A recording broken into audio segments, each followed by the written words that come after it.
On today's episode of Gathering the Kings. My goal is to try and eliminate blind corners for CEOs or just help them solve things when it's just out of their wheelhouse. When everything went on Zoom, I've attended a number of, learn about how to build funnels, learn about lots of different topics that are essential to be successful. But in looking at the individuals that are attending those meetings, lots of them probably shouldn't be entrepreneurs. What's up, everybody? I'm Chaz Wolfe, Gathering the Kings podcast, coming back to you again today with another king on the stage, George Kriza. My man, how we doing? We're great, Chaz. Great to be here today. I appreciate you being here. I am digging your setup over there. You got all kinds of awards and all kinds of stuff I'm sure we're going to get to, but I love a good history of winning. Just champions win over and over, and they have trophies to show for it. So I'm excited for this conversation. Tell us what kind of business that you have, George. I operate Challenging Decisions, which is a consultancy based on my 25 years as a CEO and the remainder of my business life, designed to assist other CEOs in solving really difficult and thorny business problems. And that could be an entire litany of different types of problems. Yeah, love that. We're always trying to solve problems. In fact, there might be people listening today that have a few problems, maybe, if they're in business, possibly, right? And, one of the things I've noticed with CEOs are, shot from guns. They're inspired. They're founders, they're entrepreneurs, they're all excited about the things that they're doing. But one thing almost all of us don't understand is our blind spots. And so, sometimes we run straight into concrete walls and we don't even recognize it until it's right in front of us.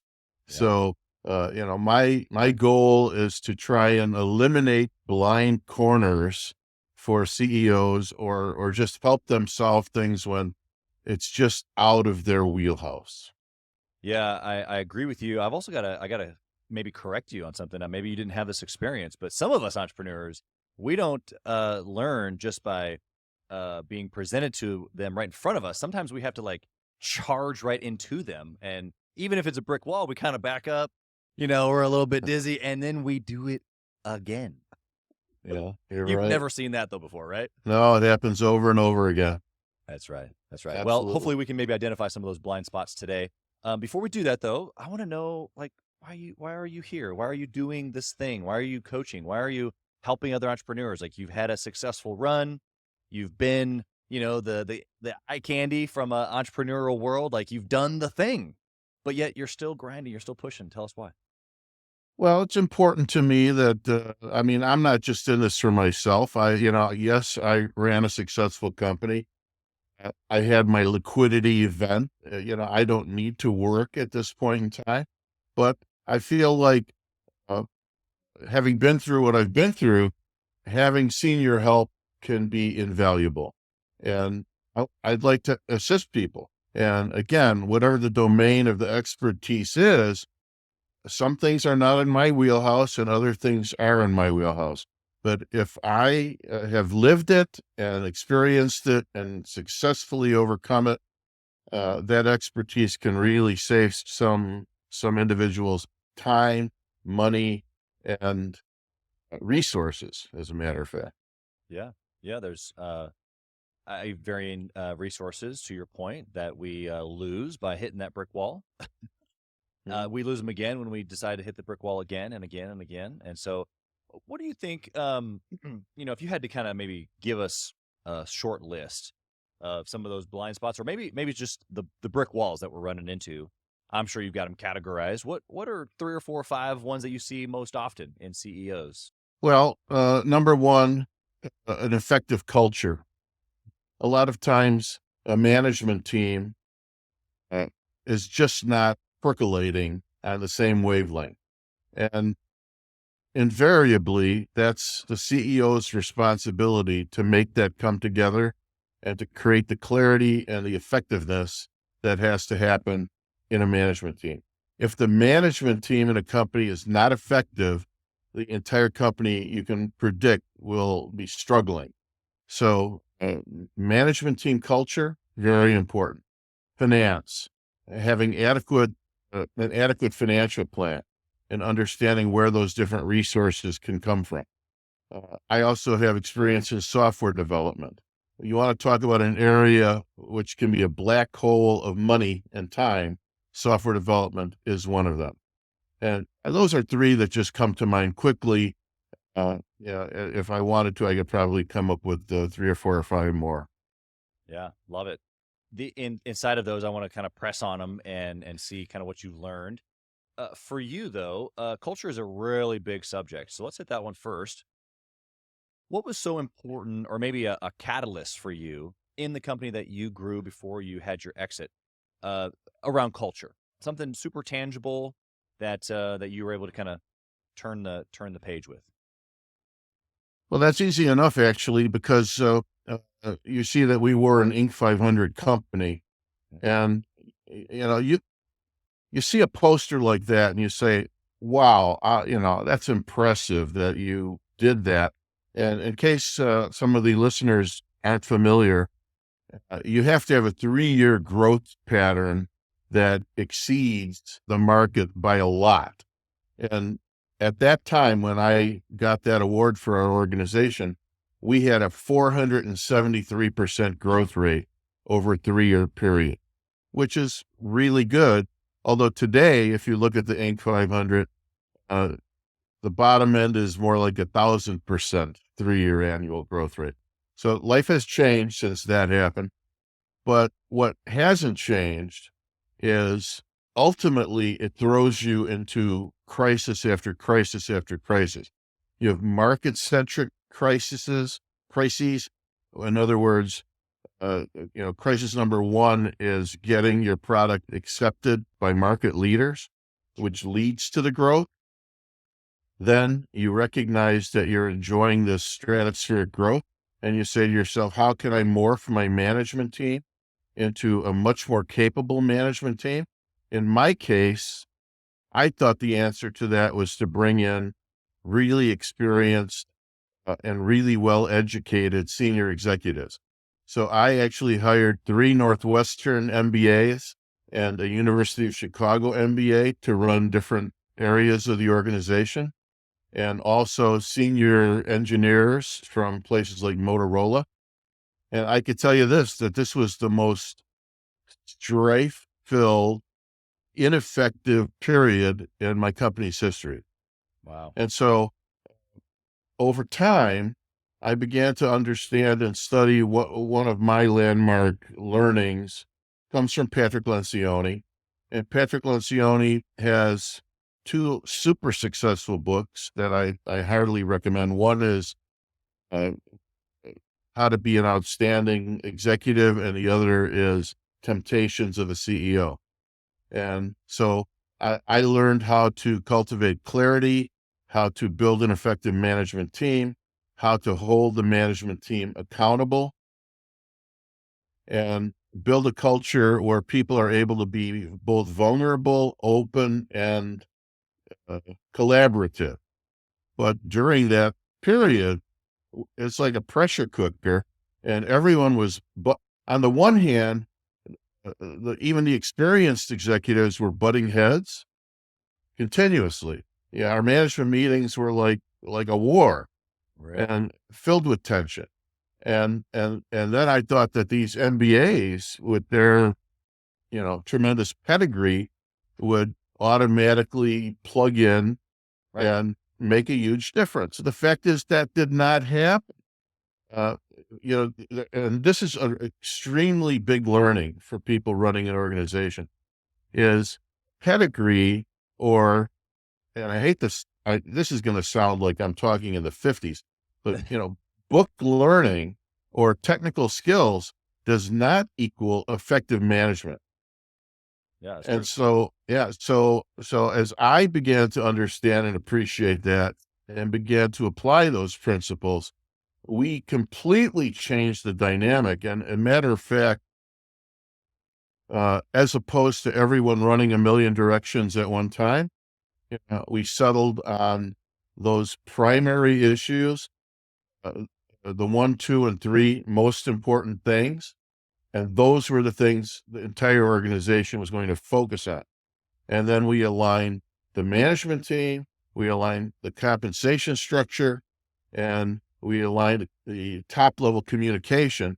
So every single person in the organization knew where we were going and how we were going to get there. I love it.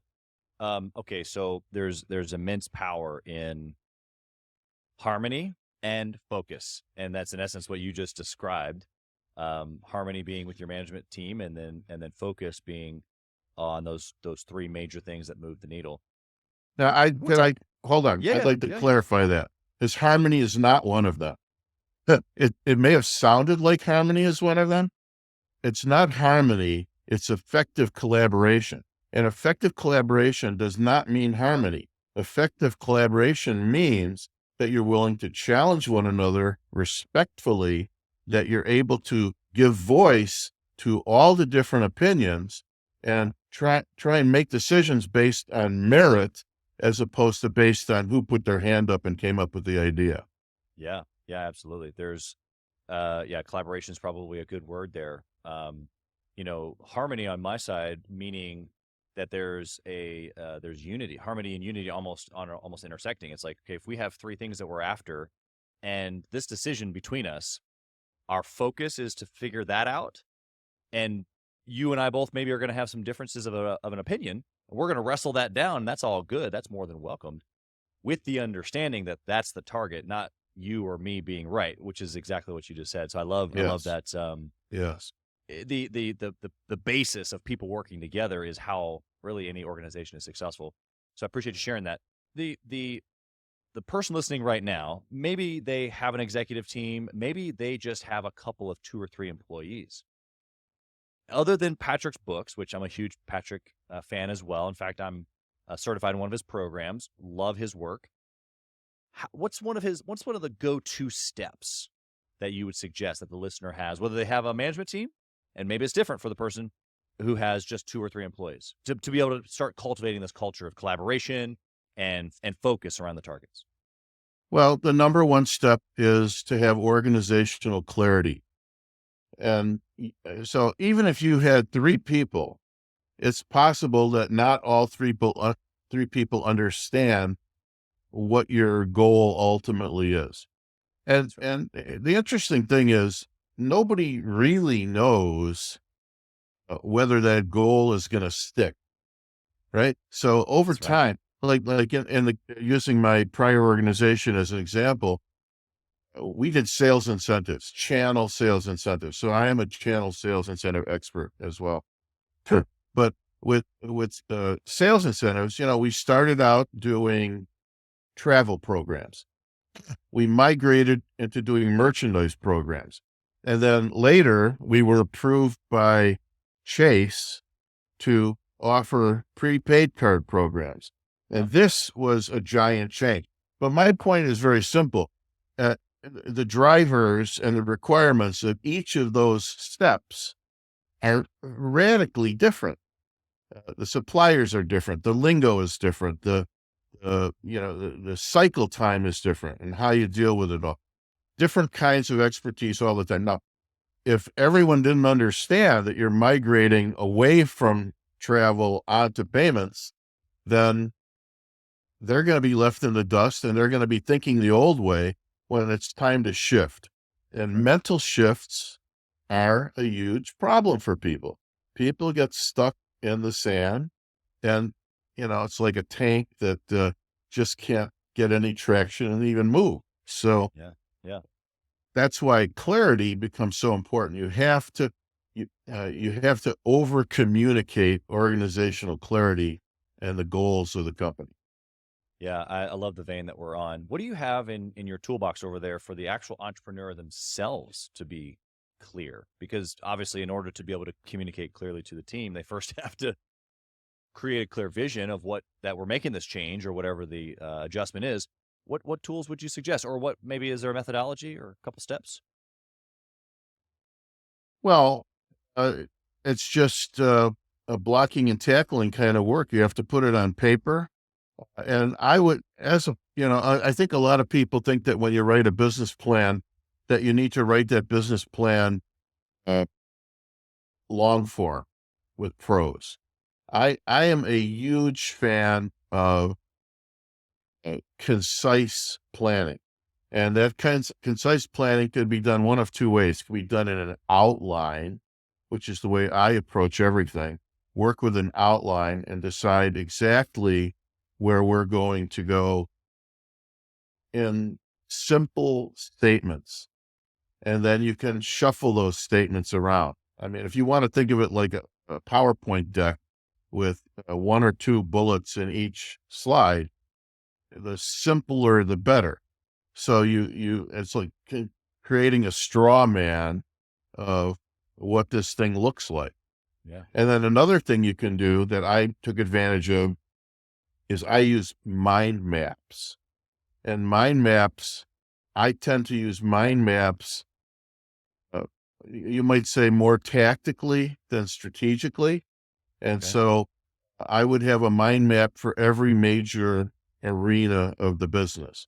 I would have a finance mind map. I would have a operations mind map. I would have a type of actual methodology where you take every category of interest and map out all of the spinning wheels in each category so that you could, at a glance, work with each departmental VP or manager and demonstrate this is what's in play.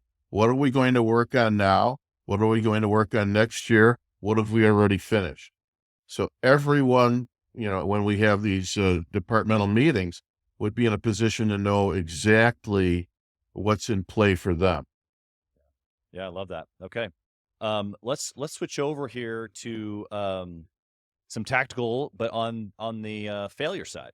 You've given us some really, really great things that you've done inside the organization that you used to have, and some things that you're helping with your current clients. What about an hour that just wasn't your greatest? Something that you did that you wouldn't want to repeat?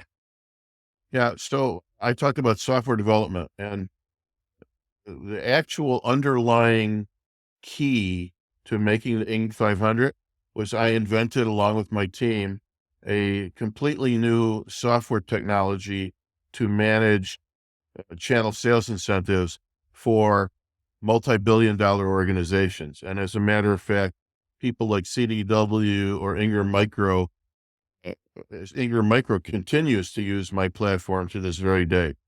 And so it was revolutionary.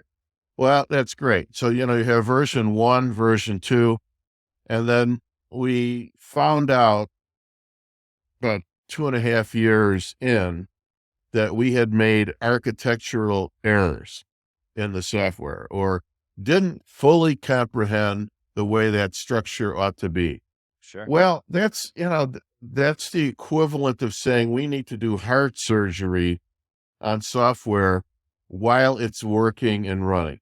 Yeah. Well, we tried to do that 2 or 3 different ways. We tried to do it internally, and it was just nothing was going right. And then I said, well, look, I'm going to make a decision. We're going to outsource this. I got $2.3 million into that. I originally thought it was going to cost under $1 million. At 2.3 million, and there was no end in sight. And I ended up firing the outsource, who then sued me. Oh, fantastic. Yeah, because I was taking them to task about how much I really owed them. Well, that was very, very difficult. And ultimately, we brought the project back in-house to solve the problem. And we did solve the problem. It took a long time. And it cost a tremendous amount of money, much more than I would have ever anticipated. Yeah, it always does. More money, more time, more effort, more sleepless nights. Yeah, but then, of course, the end result, though, was that we ended up building an enterprise class, almost bulletproof business process management application that any size organization and any amount of data could leverage. So it was exciting ultimately to get to that point where we really rebaked it beautifully. Right. I mean, tell me about that moment, right? Because you could have been 2.3 million in, trying to get out of the contract, guys telling you he's going to sue you, and more or less throw up the hands and quit. But what I'm hearing you say is that somewhere along the lines there was so much agitation of thought that something new was born. Let's try it a brand new way. Let's try to solve it this way. And actually what that ended up doing was creating this brand new, so much better thing that you would have ever had anyway.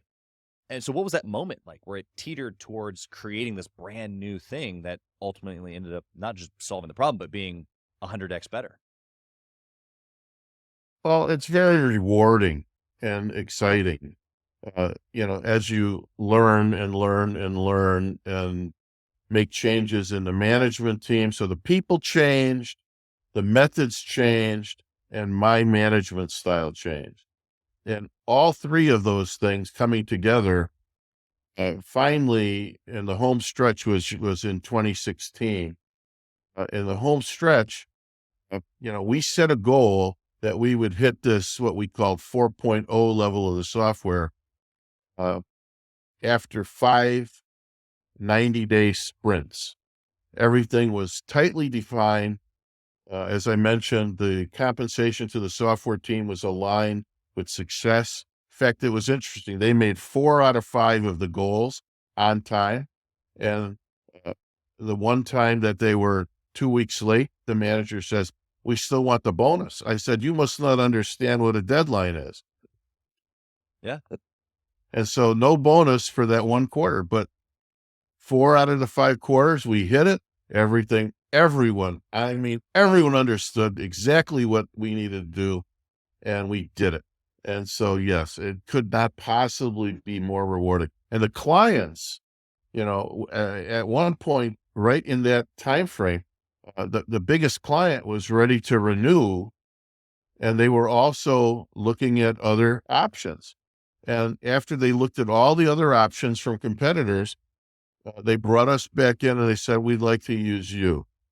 And then they start negotiating. So I'd like to tell you what I did, Okay. because I know a little bit about negotiating. What they did was they started to, push down, down, down, down, down on what the pricing ought to be. And I started the whole conversation. I go, "Let me ask you a question." And I don't have it right in front of me, but uh, I wrote down 5 salient points about how great our software was, our organization, how great our organization was, how great our client collaboration was. And I go, "Do you agree with this or not agree with this?" Bing, bing, bing, bing. They go, "George, you have the Cadillac product of the industry. We want to work with you." Well, I'm glad we established that. Now let's finalize the pricing. Yeah, exactly. Exactly. Got to bring them into an agreement on what it is that we're talking about. I love that. Yeah. Well, Great job. you can never win a negotiation. First of all, if you don't mind, negotiation ought to be win-win. You don't really want the other people to lose. You want them to feel like they've maintained their self-respect and that they're coming out beneficially in a situation. Having said that, you also have to have tremendous clarity on your position and your pricing and when I say position, your value proposition Yeah. has got to be super clear, because if you're not selling value, then suddenly you've just commoditized yourself, and that's a problem. Yeah, it's interesting on this topic of value. I'll add just one little sentence here, or one little story. I don't share often like this, but just the other day, my 7-year-old, my 7 and 10-year-old daughters we have a weekly meeting and then a monthly family meeting, and they have a responsibility to grow their accounts. And so they're always looking for ways to make money and get creative and add value and serve. And this is how I describe it. It's by doing this, you're adding value or that you're serving. Anyway, so it was a couple, I don't know, maybe a week or so ago, and my neck was pretty tight. I had slept on it wrong or something weird. And so I asked my 7-year-old, "Hey, you want to make some money?" She was like, "Yeah." I was like, "Okay, I need my neck rubbed." She was like, "Okay, great." So she jumped right on it, had a great attitude, was rubbing my back, didn't ask me the time frame, didn't ask me how much it was, just came forward in as a valuable situation where I needed it to be rubbed. She didn't do it half-hearted, and it was like 5 minutes. It wasn't that long at all. And I told her, "Hey, go put $5 on your tracker." And my wife was like, $5? What in the world? Like I could have rubbed your back for $5. And it took me to an opportunity in that moment, not only just to explain it to my wife, but to my 7-year-old daughter of like, look, no, the reason why maybe you got paid, a lot more than normally for something small like this is because in that moment you added immense value to me. And I really wanted it, and I was willing to pay for it because it's what I wanted. It was right now. It's exactly what I needed. You did it with a great attitude, and you added so much value to me. And so I think you're spot on here. The price has nothing to do with it. It has everything to do with what does my thing do for you? And if it's really, really valuable, then guess what? That means it's going to cost a bunch because it's valuable. Exactly. Okay, well, so you've given us some highs and some lows. Give me just one more nugget that you've got tucked away in there. Maybe an example of one of your clients, that they've been struggling with, and you were able to kind of, unlock a few things for them that maybe most entrepreneurs deal with, and you can help the listener with it. Well, one of my challenging decisions clients is trying to raise capital, and that's always it can be difficult.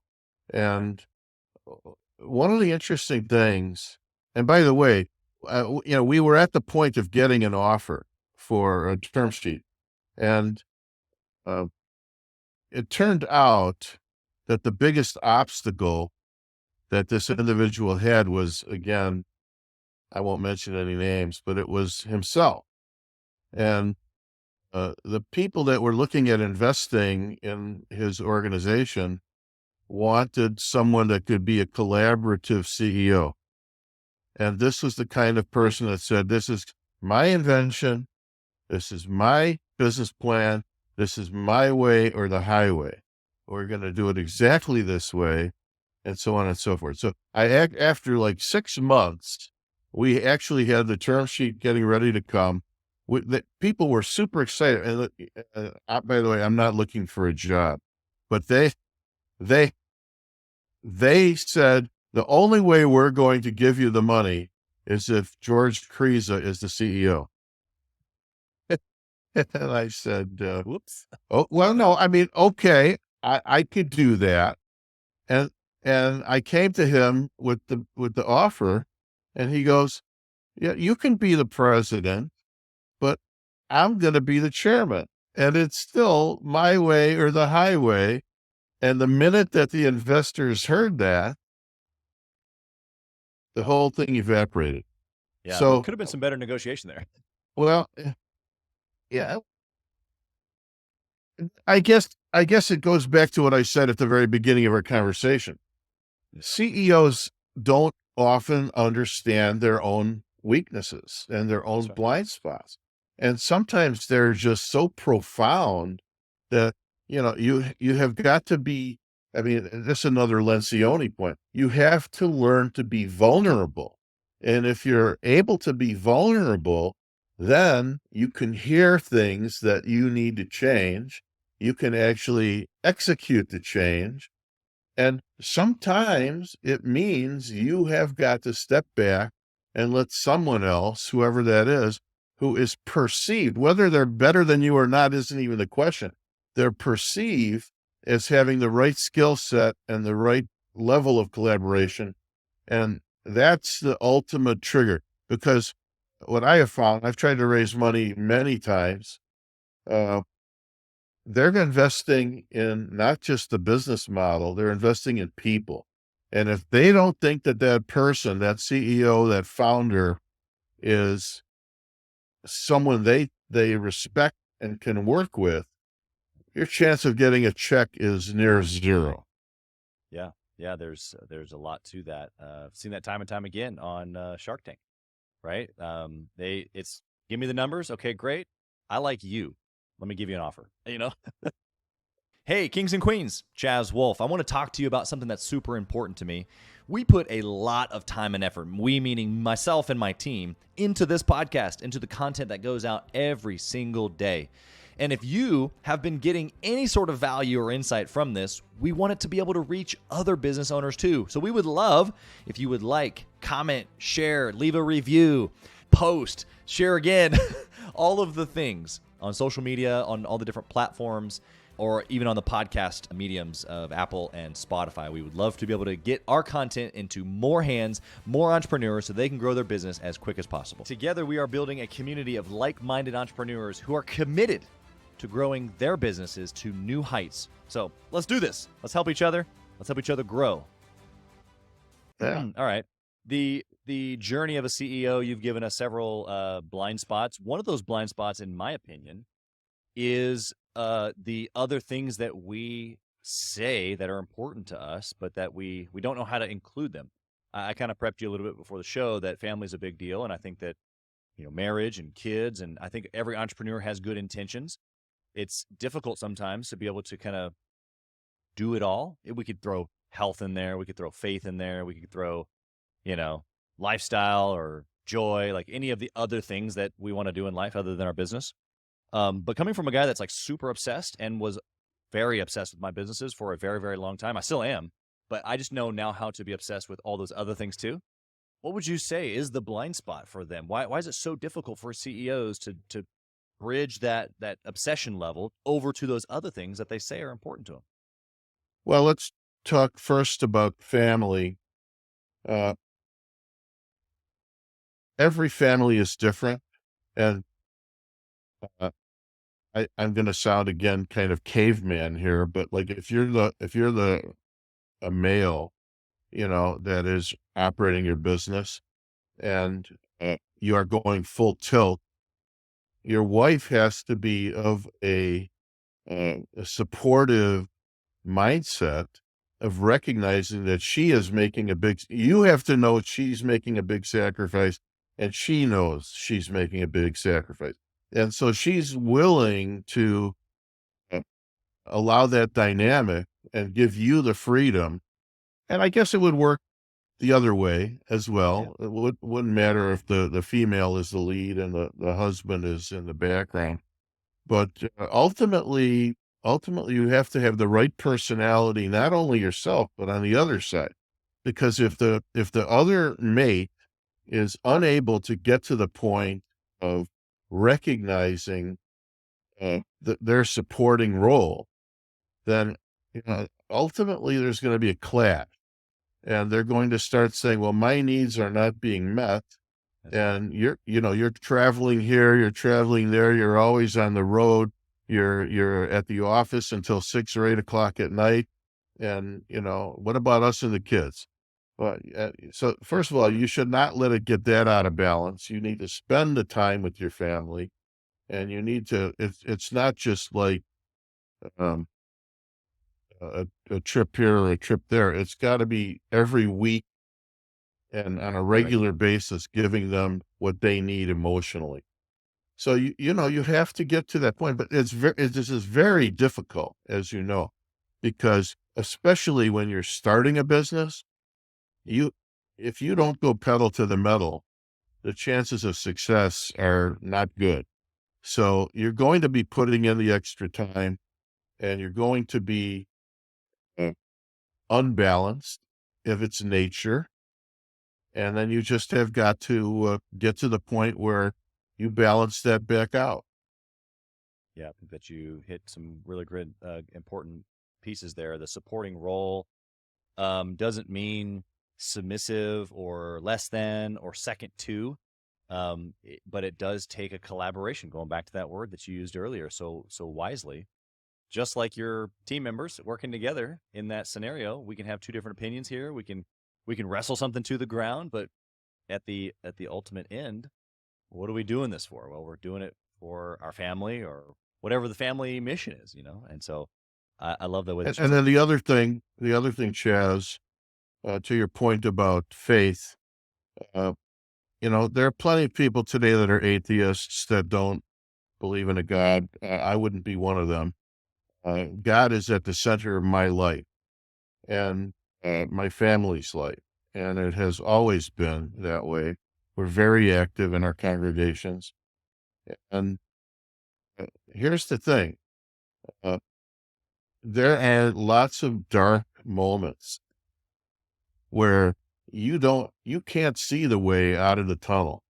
You know, Yeah. it may be debt, it may be software, it may be, the machine's not working, whatever it is, you just can't see, and then, that debt might be stratospheric where you're thinking, I will never get out of this. I need to declare.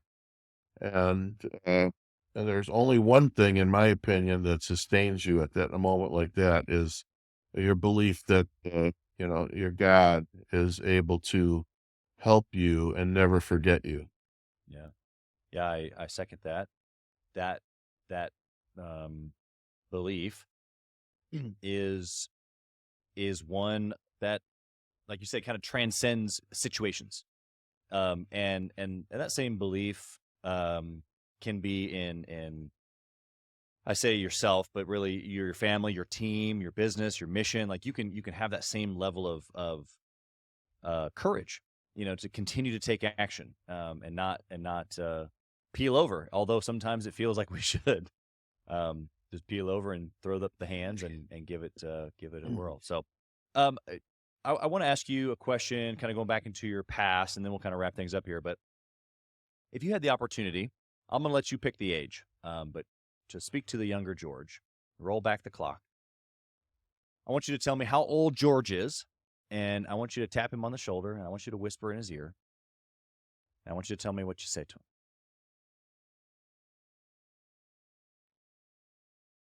Well, I started my business the first time when I was about 40, and I thought that was an appropriate time to start my business. I was very concerned that I had enough experience in life, in business, and in seeing the whole equation. I guess ultimately you never see the whole equation. For all of your hope that you're ready, you're never quite ready. That's right. And Amen. and even when you're very accomplished, you have so much left to learn. So I guess I would have said, yeah, probably didn't need to be 40. You could have done it a little bit earlier, but be ready for so many blind corners. Be ready, you know, to be steeled and ready for anything. But go ahead and do it because it's worth it if you can be successful. It's such a good message. Don't delay, but know that there's challenge. But hey, you're gonna make it through, right? There's some strength in that persistence, and I think that you're one of probably many that would go back and say I could start it earlier. I've asked that question to several hundred entrepreneurs at this point, and I would say it's probably one of the top, five answers or so, maybe even top three of I'd start it sooner. I mean, what did I have to lose? And you gave some honesty to that there's still difficulty. It doesn't mean that starting earlier would have been necessarily any easier. It just you were equipped. I appreciate that perspective. In since COVID, when everything went on Zoom, I've attended a number of support. I don't know if support groups is the right way, but Sure. learn about LinkedIn, learn about how to connect, learn about how to build funnels, learn about lots of different topics that are essential to be successful in one way or another. But in looking at the individuals that are attending those meetings, lots of them probably shouldn't be entrepreneurs. They're trying to be entrepreneurs, but they're really struggling to find even a good starting point. So if you can find a good starting point, if you can literally put into practice all of the modern ideas about internet marketing, more power to you. The people that are able to do that have become much more successful, much more rapidly, but it is one of those highly intense, highly directed kinds of paths. And it's just not for everybody. So, some people probably would be better served to remain in a traditional corporate environment and being a role player and a very good role player and not even go through the exercise of flailing around for 5, 10 years and getting nowhere. So Yeah. I don't know if that helps. No, but I think it's smart. I think that people have to be honest with themselves, and there's no for the person that heard that and is like, oh man, I don't know, like I've been thinking about going back and getting a job. Maybe that message is for you. Maybe it's not. Maybe it's a message of you just really dialing back. That's all I'm hearing you say, George, is look in the mirror and decide what you want. And if you're okay with the challenge, if you're okay with being in the room and being intense, like you just described, then good. Then you're in the right spot. It might suck right now, but you're in the right spot. Push through. But if you're not, that's okay. You don't have to be an entrepreneur. So I love the freedom there that you gave. How can the listener, George, find you? Number one, if they just want to connect with you on LinkedIn or any of the other platforms, or if they are looking for a coach to be able to help them with these big decisions or blind corners, as you call them, how can they find you? Thank you for asking, Chaz. I am in LinkedIn, both as George Kriza, Kriza, and Challenging Decisions. I got two different presences there. I have a web environment, Challenging Decisions, one word.com. You can find a lot of information there. I have a video podcast up on YouTube with nuggets of wisdom, and uh, hopefully I'll be able to put our conversation up there. But I've also had the opportunity to talk with some really noteworthy people like Jeffrey Moore, as an example, and people from the Table Group. And that's all posted up there. Again, just search for George Kriza. You'll find my YouTube channel. But I'll give you a phone number as well, 312-320-7760. One more time, 312-320-7760. I'd welcome a phone call, and I'd be glad to have an initial consult with you and then see whether or not we can be helpful long-term in your business situation. Love it. George, you've got an incredible history. I know you only gave us just little drips of the wisdom that exists inside of that brain, but I didn't tell you, go ahead. I didn't tell you anything about all the time I spent with Steve Jobs, but we'll leave that for another time. Oh, a little cliffhanger. He said there's got to be a part two. Well, that leaves pretty good reason to have you back. So we'll make sure that happens. Steve Jobs, there's some interesting things I'm sure that you picked up from that experience, as we all have, just watching him from afar. But again, thank you, George, for being here. Blessings to you, your family, all the clients that you're helping. Many, many blessings. Thank you for being here. Thank you, Chaz. Thank you for listening to Gathering the Kings today. I hope that you were able to pull out a few nuggets to go apply into your business right away.